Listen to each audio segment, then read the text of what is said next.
a DNA of a Tottenham player. You know how Tottenham kind of want to play as a club, but that does change at the top level, and you've got to understand that's got to do it. But the academy should be a fairly, I think, a permanent thing that doesn't ebb and flow too much.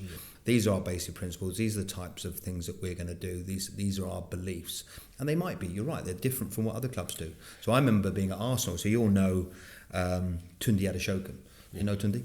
So Tunde, I remember standing there with a group of under-8s, and I'm with Tottenham, and he's with Arsenal, and I'm saying, take him on, and he's saying, pass it.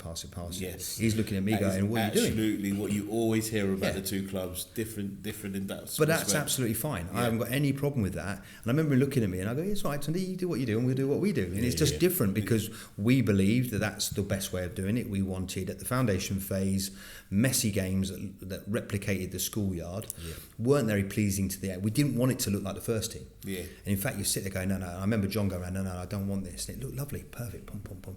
You go, no, I don't want that. I want it to be people getting on the ball, running with it, taking people on. We can do the other bits. We can teach them to understand where there's an overload, it's 2v1, and we can...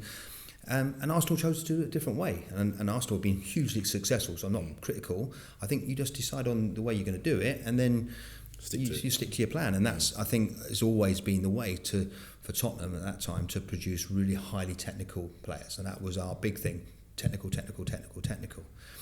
It meant, for a point, we didn't ever have any centre halves, which was a problem. So then you do have to think, okay, well, what are we doing? How do we then make sure that if we're going for highly technical players, how do we support those players? What other kind of players do you need to have around them?